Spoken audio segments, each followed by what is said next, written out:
going on YouTube. I'm actually I'm going to make a short video here about diagnosing your own clutch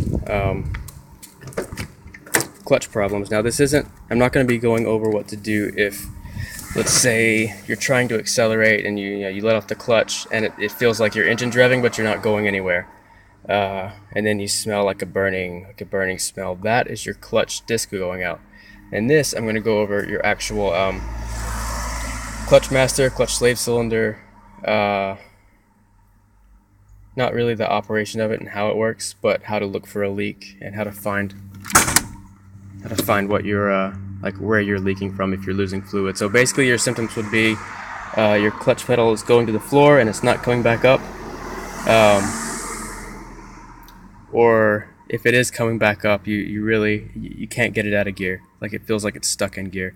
That happens with a few cars because they actually have like on the top of the clutch pedal they have a spring assembly that helps to pull it back up. Like on this car, it relies on the pressure that's built up in the system to push the pedal back, which is why when I press the pedal in, if the fluid gets low, then it doesn't want to come back up because it needs that pressure that the clutch disc is putting in the lines to push back up. So first thing you would want to check is you'll find a reservoir, which is usually going to be on this side of the firewall on the left-hand drive vehicles. Right-hand drive vehicles is obviously it's going to be over on that side, but here mine is left-hand drive, obviously. So you'll look and you see my minimum line is way up there. So I'm low on fluid, but I know that's not the problem with mine. It's leaking fluid, but I'm going to show like where it's actually leaking. You can check your line fittings, like where where it connects to the hard line comes out of there, and you can follow the hard line. Like on mine, it goes around, over, down, and it runs into a I know my car is a wiring mess. I actually built this engine. I have other videos up on this if you want to watch some other videos about it, but let's see, I can't see the line, but it goes into another line fitting, which goes into a rubber line, and from that rubber line it goes back into a metal line. So you could follow that, you trace it, the wire, it doesn't go in through any crazy little boxes. You might have I guess if your car, I haven't seen these, but it would make sense if you had like some kind of a clutch pressure switch or something to tell the car what's, if you're low on fluid. I don't know if the more expensive cars have that. This is just a Toyota. But, so this is what's called let me get the camera in there. This is what's called my clutch master or clutch slave cylinder. And you see the line actually wraps, it goes under, around, and up. There's the bleed screw. So whenever you do put a new one on, if this is your problem, you have to use a bleed screw from there. Some of these are kind of inside the transmission, which is it's a pain. Or they're inside the transmission bell housing, like near the clutch. So those you actually have to pull the transmission out to change, and it's not a very fun procedure. But so to check it, you see there's this little rubber boot. Oh, come on, focus. I need you to focus. Okay, so there's this little rubber boot here. Now you can actually peel that back and see, and you can look at this piston. It's a little fuzzy, I know, but there's a piston that goes in the middle of this rubber boot. So you can check the piston itself, like just rub your finger across it, and if you feel brake fluid, like I have brake fluid there. So there's a bunch of brake fluid. Now if your engine is cased in oil, what you'll want to do is, so you would get this brake fluid on your finger, and you can, if you're like me, I would lick it and it's very bitter, and then I would just spit it out. That's how you know it's brake fluid, or you can smell it. But brake fluid has a very, very bitter taste to it, and it's not healthy, so it's probably not a good idea to lick your finger and taste it. But it does taste bitter if you do lick your finger. But you could smell it and open a bottle and smell what the brake fluid smells like. It'll smell the same.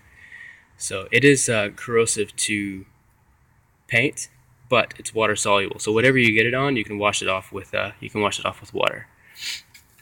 Doesn't hurt your skin, as far as I know. I've never had it hurt my skin. But anyway, so you'll check that. Obviously, I've got brake fluid leaking from there, so I have to change out my my clutch slave cylinder. Most of them are going to be pretty accessible. Like I said, there's some of them, like I think Mitsubishi, and I think the Ford Rangers. Some cars they put the it's like it's part of the throwout bearing assembly. It's inside the bell housing of the transmission. Now, if you have to change your master cylinder, you want to be careful with the line fittings. Actually, you want to be careful with the line fittings on both the master and the slave cylinder. I've stripped them out before because it looks like it's going in straight from the angle that you're looking at it. So it's not a very it's pretty hard to see sometimes, like with how they're putting the line fittings on, and it feels like it's going in straight, and then yeah. But unfortunately, I've only done that once.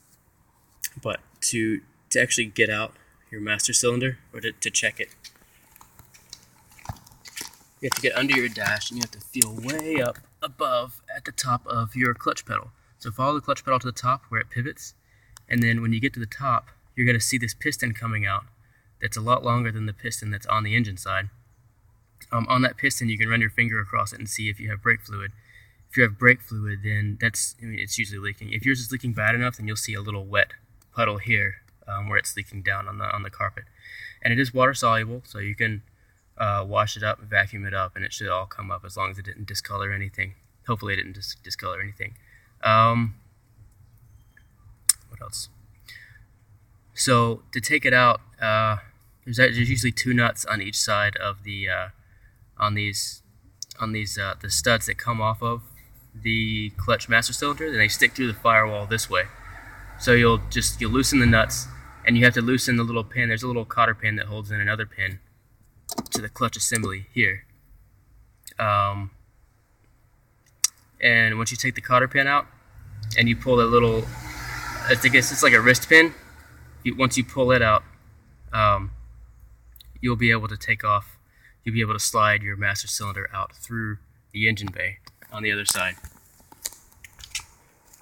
So once you've disconnected the line fitting, and you might have to take this off on some models, but there's a little pin it's a little slide out pin that'll slide out through the bottom of the reservoir that holds it to the master cylinder.